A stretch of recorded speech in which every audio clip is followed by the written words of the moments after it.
tu espères, tu verras la gloire de Dieu.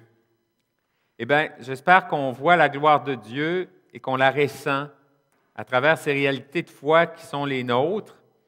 Et je voudrais vous partager à ce moment-ci le témoignage d'une Française qui vit présentement au Japon, avec tout ce qui est arrivé au Japon récemment, avec le tsunami, avec le tremblement de terre qui a amené le tsunami, avec les images qu'on a pu voir à la télévision. Je vous partage ça parce que il y a, vous le verrez, aucune référence au fond à la foi dans ce que je vais vous partager maintenant, mais en même temps, il me semble qu'il y a là une grande espérance. Alors pour nous, ça nous invite à faire en sorte que même peut-être quand il semble qu'il n'y a pas l'espérance, comme on la conçoit nous-mêmes, le Seigneur a ses voies et le Seigneur, comme je disais tantôt, dépasse. Cette espérance, nous le croyons, va au-delà. La vie, elle parle de ce qu'elle vit présentement à Sendai. Elle dit, la vie ces jours-ci à Sendai est plutôt surréaliste. Mais j'ai la chance d'être entouré d'amis qui m'aident énormément. J'ai d'ailleurs pris refuge chez eux puisque ma bicoque délabrée est maintenant totalement digne de ce nom. Nous partageons tout, eau, aliments, ainsi qu'un chauffage d'appoint au gaz. La nuit, nous dormons tous dans une seule pièce. Nous dînons aux chandelles, nous partageons nos histoires. C'est très beau, très chaleureux. Le jour, nous essayons de nettoyer la boue et les débris de nos maisons. Expérience là-dedans. Les gens font la queue pour s'approvisionner dès qu'un point d'eau est ouvert ou ils restent dans leur voiture à regarder les informations sur leur GPS. Quand l'eau est rétablie chez un particulier, il met une pancarte devant chez lui pour que les autres puissent en profiter.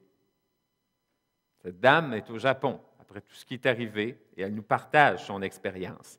Ce qui est époustouflant, c'est qu'il n'y a ni bousculade ni pillage ici, même si les gens laissent leur porte d'entrée grande ouverte, comme il est recommandé de le faire lors d'un séisme. Partout, l'on entend « oh » comme dans le bon vieux temps, quand tout le monde s'entendait et s'entraidait. Les tremblements de terre continuent ici. La nuit dernière, nous en avons eu tous les quarts d'heure. Le hurlement des sirènes était incessant, ainsi que le vomissement des hélicoptères au-dessus de nous. Hier soir, l'eau a été rétablie pendant quelques heures et aujourd'hui pendant la moitié de la journée. Nous avons aussi eu droit à un peu de courant cet après-midi, mais pas encore de gaz. Les améliorations dépendent des quartiers. Certains ont de l'eau, mais pas d'électricité, et d'autres le contraire. Personne ne s'est lavé depuis des jours.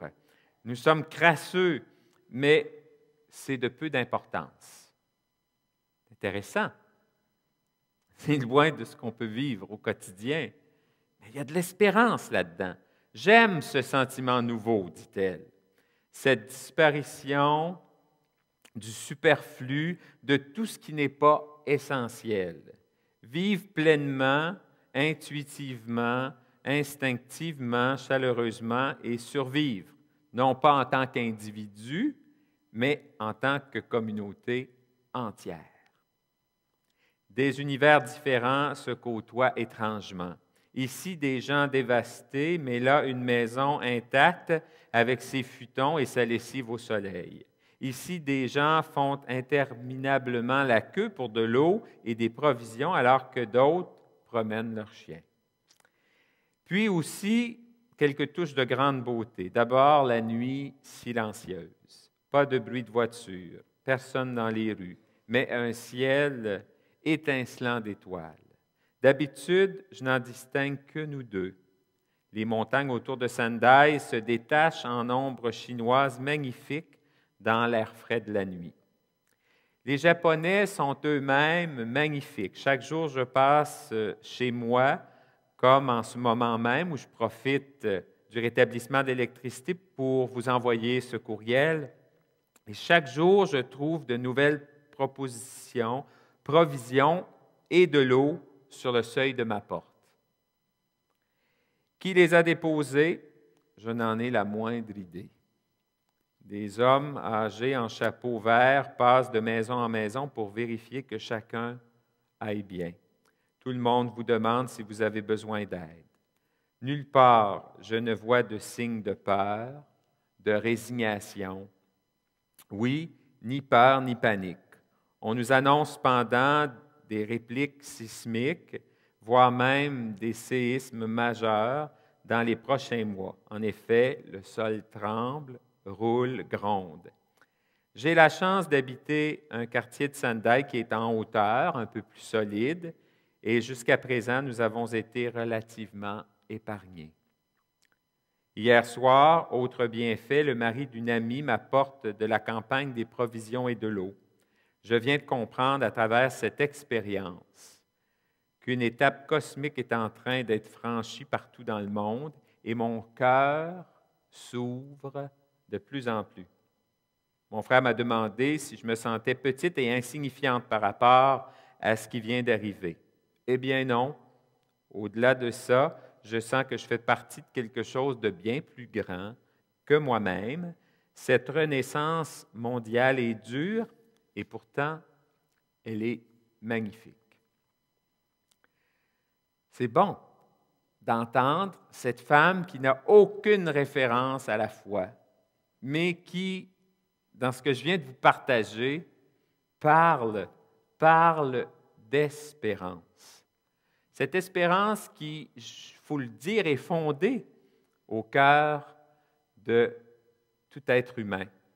On parlait tantôt de l'espérance de la maman qui attend son enfant, des parents qui espèrent la naissance de leur enfant.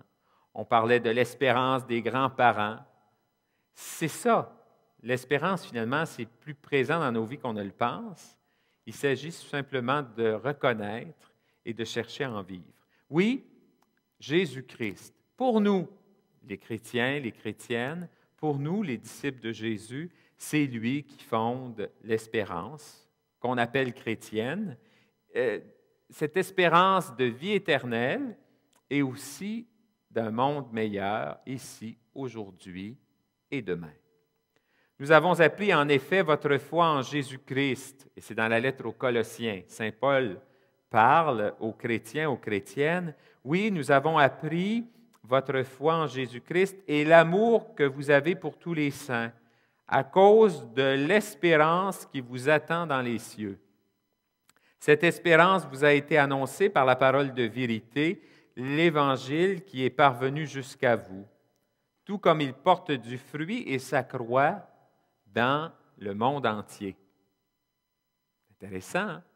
Paul, dans cette lettre aux Colossiens, parle de l'espérance chrétienne des disciples de Jésus, mais parle aussi de cette espérance qui porte fruit et qui s'accroît dans le monde entier.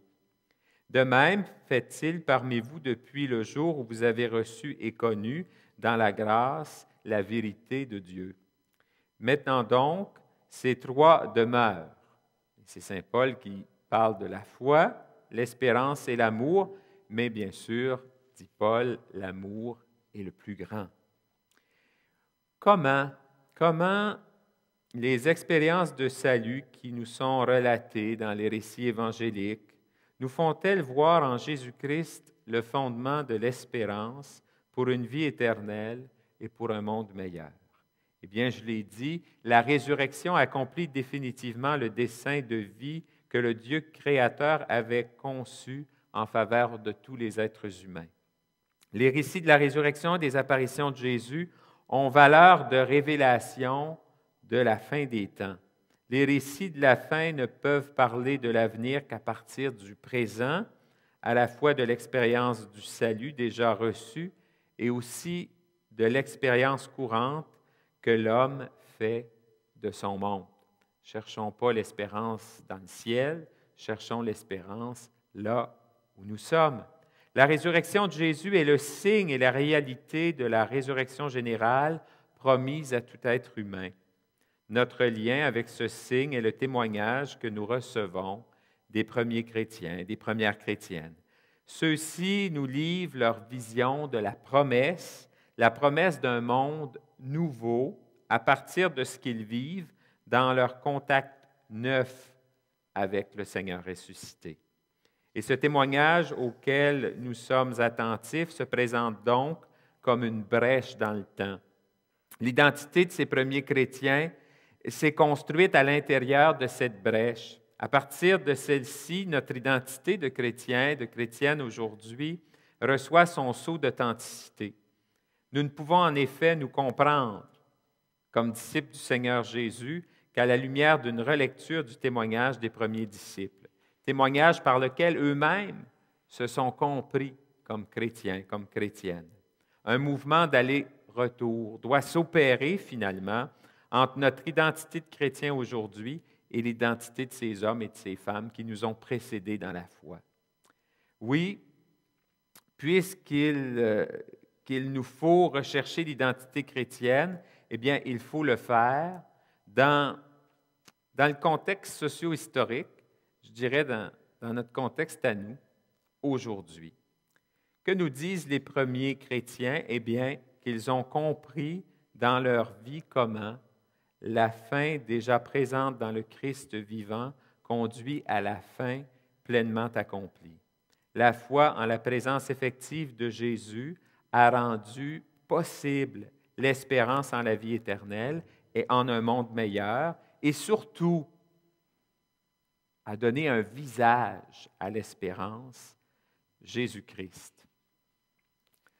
Je lisais le témoignage du frère Jean-Pierre, le seul survivant du monastère de Tibérine actuellement, avec le film récemment Des hommes et des dieux. On l'a interviewé. Et à 88 ans, le frère Jean-Pierre, qui est le seul survivant du monastère de Tibérine, pense chaque jour à ses frères disparus, puis il dit qu'il refuse. Il dit « Je refuse la nostalgie, je choisis l'espérance. » Je me disais comment continuer à vivre, comment continuer à avancer dans la vie après une expérience comme celle-là. Il parle bien sûr longuement de ses frères. Il dit entre autres qu'ils n'ont pas choisi, ils n'ont pas espéré le martyre, même si c'est ce qui est arrivé. Quand on pose la question, peut-on espérer le martyre pour aller au ciel? Il dit, certains l'ont fait, mais ce n'était pas notre état d'esprit, nous les moines qui vivions dans ce monastère. On ne le souhaitait pas, on n'était pas là pour cela, mais il fallait être prêt à cela. Nous étions dans les mains de Dieu et c'est pour cela que, vivant dans cet état d'esprit, mes frères sont morts. Je dois reconnaître et dire que nous n'avons pas été extrêmement choqués. Bien sûr, cela marque, cela fait souffrir, cela fait de la peine, mais on savait pourquoi on était tous prêts pour cela. La vie, dit le moine, n'est qu'un passage. Elle se termine d'une façon ou d'une autre. Après, on rejoint le Seigneur.